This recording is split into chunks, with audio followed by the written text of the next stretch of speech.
Anson Williams courtesy of Kim Barnes/AnsonFormayor.com.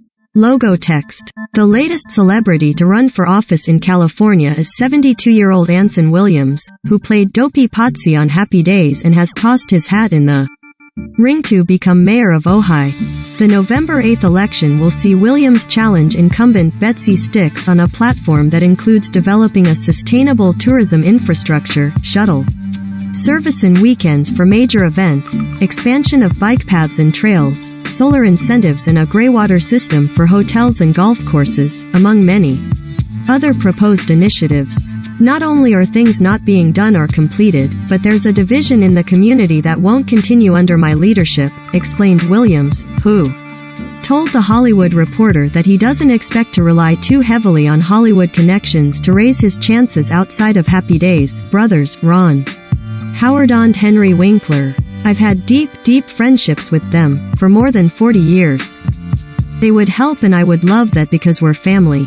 But I don't want to make this a Hollywood campaign, because it goes against the heart of the community. Take me back to 2011 when you moved to Ojai. Why did you make that decision? Were you living in Los Angeles at the time? I lived in LA at the time and I remember it being a precarious time in the country.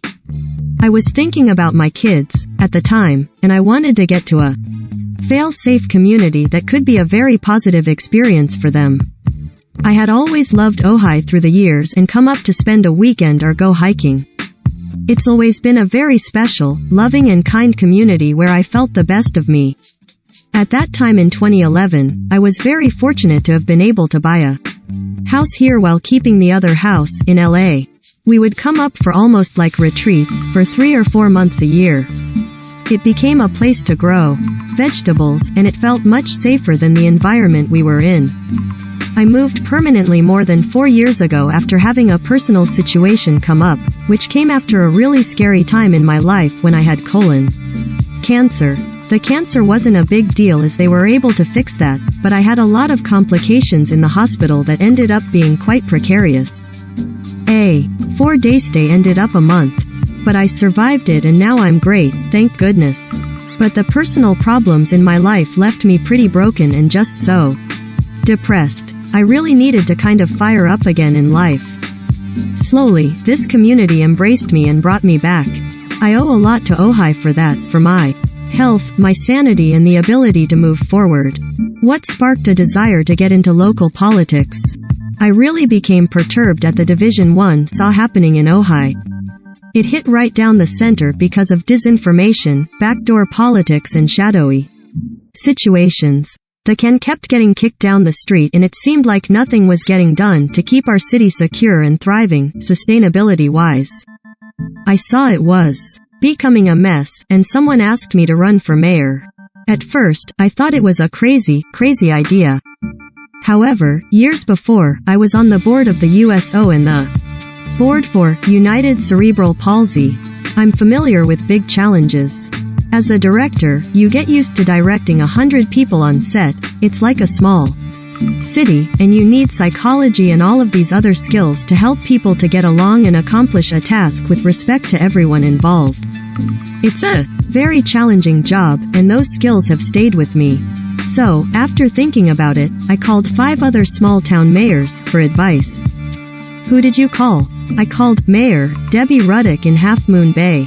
I called the mayors of Sausalito, Carmel, St. Helena and Calistoga. They were all very nice and they spent a lot of time with me. I had a lot of questions about the challenges they had faced and how they were able to overcome those and thrive. They gave me so much information and knowledge that hasn't been thought of or applied here in Ojai that could help us tremendously. That's when I decided I was going to run for mayor because I can help. The division has to stop, collaboration has to start, and progress needs to be made. Not being a politician really helps me because the only thing I'm after is to right the ship and get us going in the right direction. That's a lot to unpack. First, can we go back to the disinformation you mentioned? Can you be more specific about what that means for Ojai and where you believe it's coming from? There are a lot of issues that we are not being informed of properly. You've probably heard about the water situation and people saying that we can't have Affordable housing because of the water. We can't have this because the sky is falling. We're going to dry up. I kind of believed it myself until I did my own research. I went to the water board and read 400 pages of research that they did. Everyone kept saying, look at Lake Casitas. Oh my god, it's going down in. It's really scary. Guess what? We don't get one drop of water from Lake Casitas. Not one. We have an aquifer in the city that's been there for decades and guess what? It's never gone down. It's always been healthy, and if rain stopped today, there's a 10-year supply of water stored in the aquifer. That's one thing. Another is fire. We had the Thomas fire in 2017 and since then, they've worked on a fire plan that's been all research in broad strokes. Nothing has been completed, and if there was to be a fire today, it's over. Nothing has been done, and the priority of the current mayor was stopping valet parking in Ojai. The priority should be the lives of our children and the residents. We have tons of eucalyptus trees, pine trees and Mexican palms, and if they get hit by a spark, it's over. Why aren't we doing our due diligence and making this a safe community? It's not been a priority, and that gets me crazy. Let's go back to another thing you mentioned about someone requesting that you run for mayor. Who? I would rather not say. It was a member of the city council. You've mentioned some of your criticisms of the current mayor. Do you know her personally? She's a very, very nice person. I've said hi to her, but I don't know her personally much at all. Coming in, she wasn't very experienced. But for me, I just don't feel the job is being done. What I care about is putting a stop to kicking the can down the road, and we can absolutely correct the challenges. If I become the mayor, on day one, I would bring in these very reputable companies that come into a city and help with all the recycling, water, catching greywater and data everything for free. It would bring down everyone's payments and help protect the community. Let's think outside the box. It would be easy for people to say the same of you, that you have no experience. How do you respond to that criticism? Well, that's the thing, I do have experience but they don't know it. People like to assume things and they love to say, you're Hollywood. I've never lived in Hollywood in my life. Most of the time as a director, you might be working at a warehouse in Van Nuys or in Vancouver. Voters have to get to know me because while my background isn't in a political position, I do have experience managing challenging situations with people and big budgets. When you direct television shows, you're dealing with millions of dollars for a show and you're required to get that thing done and on budget with 80 department heads that may or may not like each other, and you have to make sure that everyone gets along and the actors come out of the trailers. It's a huge job and a huge responsibility. Thank goodness I have been able to do it numerous times. Aside from that, I know how to work with an organization to make things work and bring projects to completion. I was on the board of the USO in the 80s, and I was in charge of entertainment. It was a non-partisan, neutral kind of fun thing. I won't get into the details, but I was able to make it a profit center for the USO. Because we were able to get corporate sponsors and save the money they were spending on the tours for other projects. Since that time, the USO has never had to spend a penny on their tours. Wow. I've been proud to work on things that make lives better for people. Back in 1980, I worked on a film with Ron Howard called Skyward with Bette Davis, and it was the first film to star a paraplegic actress, Susie Barbieri. Inclusive casting is at the forefront of the conversation right now in Hollywood. Skyward was a film based on your own idea. Can you take me back to that casting decision? Did you face any pushback in getting the actress in the film? It's an interesting story. My cousin had cerebral palsy, and I was doing a lot for cerebral palsy awareness all over the country by serving the board in telethons, whatever I could do to help out for it in the larger disability community. What inspired the film was that I was often going from my parents' Hussein Burbank past the airport. There was this funky little plane and a girl in a wheelchair handing tools to someone working on the plane. I came up with an idea for a film by the time I got home because it made me think of this girl was always looking up, skyward. Her world was looking up and I thought, What if she gets to look down for the first time so that when others look up, they are looking skyward at her? Ron has a heart as big as this country, and he understood the story, and we sold the script into development. Once we had a finished script, it came out really, really nicely. We took it to Brandon Tartikoff at NBC. We knew it would be a hard sell, so Ron did a screen test with Susie so we could show him how good she was. Ron brought the tape to Brandon to prove she could do it. I don't know if you ever met Brandon, but he was one of the greatest television executives in history. What a man, what a heart. He said Susie's tape was really good, but that the network had a deal with Melissa Sue Anderson. She gets ratings, we're going to have to hire Melissa, he said. We argued some more, and he said that if we could get someone big like Betty Davis, then we could use Susie. So Ron and I walked out of there thinking that getting Betty Davis was like being asked to get the Pope.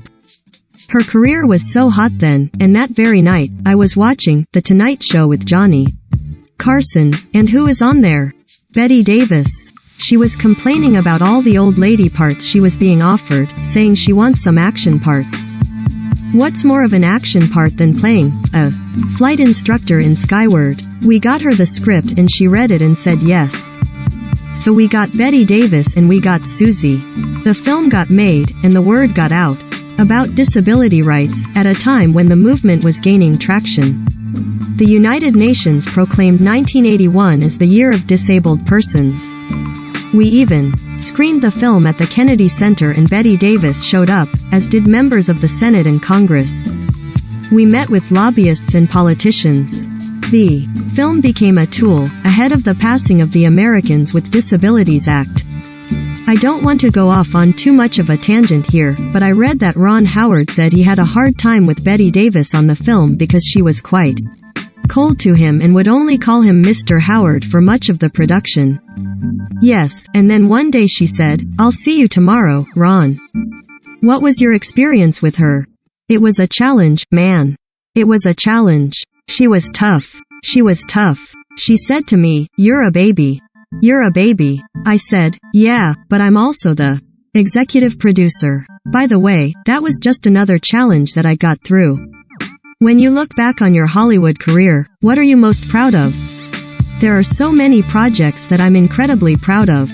The first film I ever directed was an after-school special, titled No Greater Gift, that I co-wrote about organ donation, and we won a Humanitas Prize Award for it. It doubled organ donor cards in the United States, and they screened it all over. I'm proud of another film I directed, called Lone Star Kid with James Earl Jones, which first also co-wrote based on a true story of a 12-year-old mayor in a small town in Texas. He was the youngest mayor in the history of the United States. It's a hell of a story.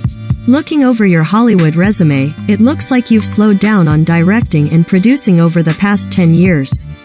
Why? No, actually, I had another life going too. Here's the other reason I think I'm qualified to be mayor. I had a successful product company for 20-some years. In terms of running a company, I was responsible from the label to the liquid. I have a lot of detailed experience with getting things created, done, and getting them into CVS, Walmart, Walgreens.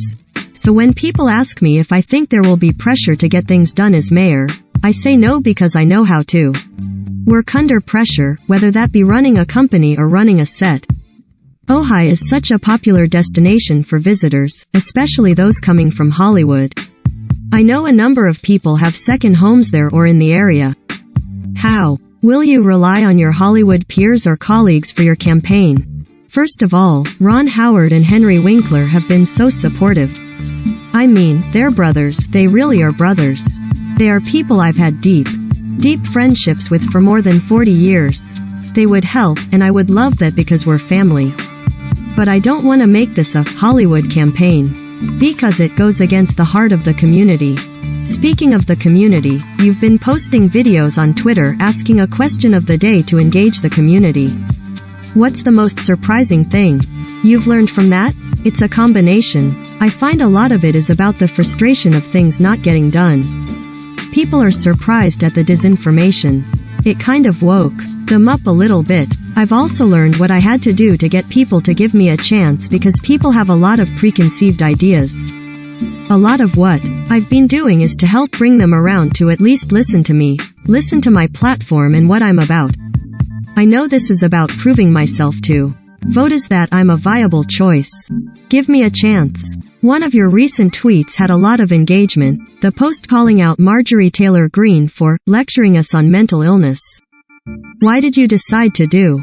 I try to stay out of those politics but I couldn't help myself. I had to turn it back on her. What a destructive human being. She is just the example of what is so scary about this country right now. It's scary. My daughters now have less rights than their mom. Everything that we've fought for all these years is going down the drain. We now actually have a president. He's showing up. I think people are seeing that patience pays off. We have a good guy in there who is strong on the outside and he's getting stuff done. That's the question voters will have for you. How will you get stuff done? What kind of leader will you be if you are elected mayor of Ojai? I'm a leader who inspires, collaborates and gets people out of the house together to get things done. I don't just talk. I always find a way to move forward. By speaking to these other mayors, we're going to have a little group. I've learned how to consistently work hard toward solutions rather than continuing to kick a can down the road. We're going to resolve issues and move forward in this city. It's not okay to sit there and pass the buck. We will get it done. I've proven in so many areas in my life, from philanthropy to movies to products to business to saving lives, that life is about meeting challenges and finding a way to solve them. It's about completing what you set out to do. I've done that, I've proven it, and I will do it for Ojai. Interview edited for length and clarity. A version of this story first appeared in the August 17th issue of The Hollywood Reporter magazine. Click here to subscribe. You may like. New mosquito zapper hits all sales record in Thailand. Consumer tech. Pipe. Sponsored. Get offer. Totally fake. The 35 most fake reality shows people actually believed were real. Articles Mansion. Pipe. Sponsored. Dara Dang 16 Ku Haya Rang Ti Yong Pen Phiexan Kon Zayu. The Family Breeze. Pipe. Sponsored. From data driven to intelligent enterprise. CIO.com. Pipe. Sponsored. This Singaporean burn survivor is so inspiring a Kardashian called her a queen. CNA. Pipe. Sponsored. The 15 easiest dog breeds to look after. Marvelusa. Pipe. Sponsored.